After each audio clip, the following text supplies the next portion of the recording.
నమస్తే. నేను మీ అశ్విని కుమార్. నరేంద్ర మోడీ 12 సంవత్సరాల పరిపాలన మీద ముందు ఒక వీడియో చేశాను. పార్ట్ 2 చేస్తాను. దాని కంటిన్యూషనే ఈ వీడియో. పూర్తిగా ఒక్కొక్క రంగంలో ఎన్ని మార్క్స్ ఏంటి అనేది కూడా చెప్తాను నేను. చివరిలో మీరైతే ఎన్ని మార్క్స్ ఇస్తారు ఏంటి అనేది మీ కామెంట్స్ రూపంలో తెలపండి. అసలు భారతదేశంలో ఒకే ప్రభుత్వం వరుసగా 12 సంవత్సరాలు పాలించడం అనేది కూడా చాలా అరుదైన విషయం.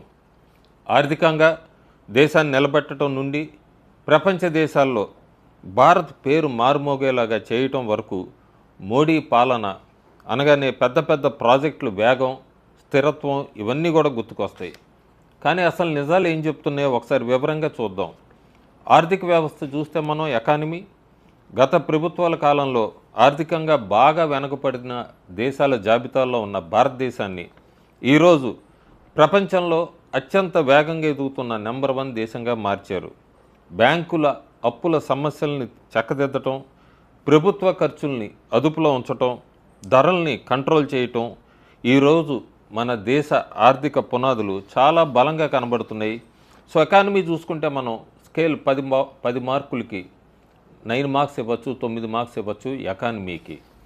అట్లాగే పొరుగు దేశాలతో వ్యూహాలు ఇవి ఎట్లా ఉన్నాయి?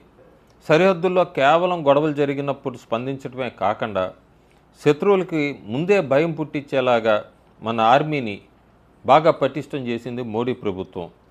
ఆ గ్రేట్ నికోబార్ లాంటి వ్యూహాత్మక ప్రాంతాల్లో సైనిక బలగాన్ని నింపటం, పెంచటం, అట్లాగే సముద్ర మార్గాలపై పట్టు సాధించటం, సరిహద్దుల్లో రోడ్లు వేయటం ద్వారా భారత్ ఈ ప్రాంతంలో ఒక పెద్ద శక్తిగా ఎదిగింది.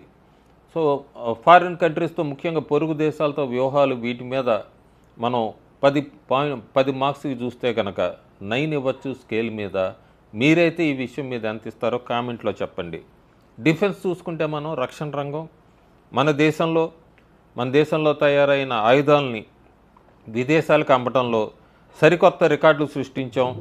మన బ్రహ్మోస్ క్షిపుల్ని వేరే దేశాలు కూడా ఇప్పుడు కొంటున్నాయి. కానీ సొంతంగా యుద్ధ విమానాలని ఇంజన్లు తయారు చేయటం, ఉదాహరణకు కావేరీ ఇంజన్ ప్రాజెక్టు, మరియు వైమానిక దళానికి ఐఏఎఫ్ కావాల్సిన యుద్ధ విమానాల బృందాలని సమకూర్చడం వంటి పనులు ఇంకా బాకీ ఉన్నాయి. పునాదులు వేసింది కానీ ఇంకా వేగం అందుకోవాలి. సో డిఫెన్స్ రంగానికి సంబంధించి నేనైతే 10కి 6.5 ఇస్తాను. మీరైతే ఎంత ఇస్తారు అనేది కామెంట్స్లో చెప్పండి.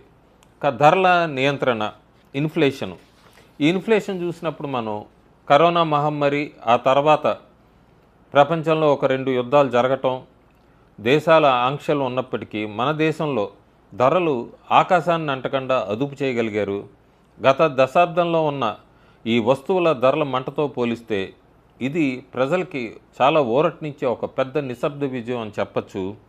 ఈ ఇన్ఫ్లేషన్ ధరల నియంత్రణకి సంబంధించి నేనైతే 10కి 9.5 ఇస్తాను. మీరైతే ఎంత ఇస్తారనేది మీ కామెంట్స్ రూపంలో తెలపండి. నగరాల నిర్వహణ ఇదంతా మనం చూస్తే ఈ రోజులో దేశంలో 20 కంటే ఎక్కువ నగరాల్లో మెట్రో రైలు తిరుగుతున్నాయి. స్వచ్ఛ భారత్ వల్ల ప్రజల్లో కూడా ఈ పరిశుభ్రతపై అవగాహన పెరిగింది. కానీ ఇంత పెద్ద ప్రాజెక్టులు వస్తున్నా ఈ లోకల్ మున్సిపాలిటీ పాలన, నగరాల్లో డ్రైనేజీ, వర్షాలు వస్తే నీళ్లు నిలిచిపోవటం, ఈ సమస్యలు, ఈ ప్లానింగ్ ఇంకా సరిగ్గా లేవు. అవన్నీ కూడా రెక్టిఫై చేసుకోవాలి లోకల్ మున్సిపాలిటీలు. సో నగరాల నిర్వహణకి సంబంధించి 10కి నేనైతే 7 మార్కులు ఇస్తాను. మీరైతే ఎంత అనేది కామెంట్స్లో పెట్టండి. అట్లాగే మౌలిక సదుపాయాలు, ఇన్ఫ్రాస్ట్రక్చర్ చూస్తే రోడ్లు, వంతెనల నిర్మాణాలు అయితే అస్సలు ఆగట్లేదు. అటల్ సేతు తీసుకున్న, చినాబ్ నదిపై ఎత్తున పెద్ద రైల్వే బ్రిడ్జి, సరుకు రవాణా కోసం ప్రత్యేక రైలు మార్గాలు అంటే ఫ్రైట్ కారిడార్స్ ఇలాంటివన్నీ నిర్మించారు. సరిహద్దుల్లో వేసిన ఈ రోడ్లు శత్రువుల్ని భయపెడుతున్నాయి. మొత్తానికి భారతదేశానికి రూపురేఖలన్నీ కూడా మారిపోయినాయి.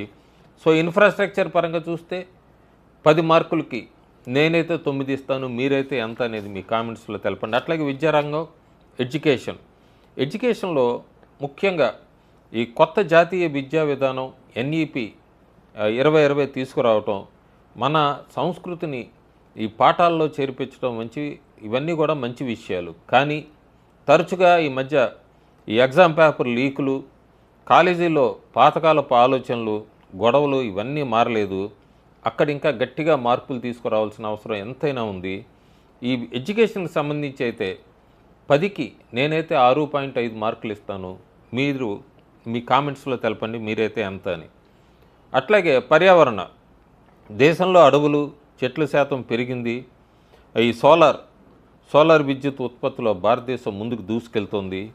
పర్యావరణం గురించి ఎప్పుడూ మనకు నీతులు చెప్పే విదేశాలు ఈ కపటత్వాన్ని తిప్పికొడుతూనే ప్రకృతిని కాపాడుకోవటంలో భారతదేశం ముందుంటుంది.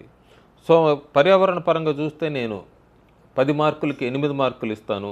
మీరు ఎంత ఇస్తారనేది కామెంట్లో చెప్పండి. అట్లాగే ఈ నదుల శుద్ధీకరణ ఇదంతా కూడా మనం నమామి గంగా పథకం వల్ల గంగా నదిలో చాలా కాలుష్యం తగ్గి నీరు మెరుగైంది. దీనికి నిదర్శనమే గంగా నదిలో మళ్ళీ మనకి డాల్ఫిన్స్ ఇవన్నీ కనిపించడం కూడా. కానీ ఈ నగరాల నుంచి వచ్చే మురికి నీరు, ఫ్యాక్టరీ వ్యర్థాలతో ఈ నదుల్లో కలవకుండా ఇవన్నీ కూడా ఈ పనులు చేయాల్సిన అవసరం ఉంది. చాలా స్లోగా నడుస్తున్నాయి. ఈ పనుల మీద ఫోకస్ పెట్టాలి. నదుల శుద్ధీకరణకి సంబంధించి 10 మార్కులకైతే నేను 6 ఇస్తాను. మీరెంత అనేది మీ కామెంట్స్లో చెప్పండి. అట్లాగే ఉపాధి, నైపుణ్యాభివృద్ధి, స్కిల్స్కి సంబంధించి కొత్త కంపెనీలు పెట్టడానికి ఈ ప్రభుత్వం తీసుకొచ్చిన పథకాలు PLI వలన ఫ్యాక్టరీల్లో ఉద్యోగాలు పెరుగుతున్నాయి. కానీ ఈ కాలేజీల్లో చదివే పాత చదువులకి నేటి ఆధునిక టెక్నాలజీ కంపెనీలకు కావాల్సినంత నైపుణ్యం స్కిల్స్కి అస్సలు పొంతం లేదు. చదువుకున్న యువతకు నైపుణ్యాలు నేర్పించడం పట్ల ఇంకా ఫోకస్ చేయాల్సిన అవసరం ఎంతైనా ఉంది మోడీ ప్రభుత్వం. సో ఈ ఉపాధి, నైపుణ్యాభివృద్ధి అంటే స్కిల్స్కి సంబంధించి నేనైతే 10కి 6.5 ఇస్తాను. మీరెన్ని ఇస్తారో అనేది మీ కామెంట్స్లో తెలపండి. సో మొత్తం చూస్తే మనం 12 ఏళ్ల ఈ పాలన తర్వాత తేలింది ఏంటంటే భారతదేశం ఒకప్పుడు ఏమవుతుంది అనే భయం నుండి ఈరోజు భారతదేశం ఏదైనా చేయగలదనే నమ్మకం వైపు అడుగులు వేస్తోంది. మొత్తం యావరేజ్ చూసుకుంటే మోడీ ప్రభుత్వానికి ఈ 12 సంవత్సరాల పాలనలో 10కి 7.6 మార్కులు ఇవ్వచ్చు. దేశం చాలా మారింది, కానీ మారాల్సింది ఇంకా ఉంది. సో ఇది నా report card 1 and 2 second part ఇది. మీరైతే ఎన్ని మార్క్స్ ఇస్తారు మీరు అనేది కామెంట్స్ రూపంలో తెలపండి. లైక్ చేయండి, షేర్ చేయండి, సబ్స్క్రైబ్ చేసుకోండి. Thank you.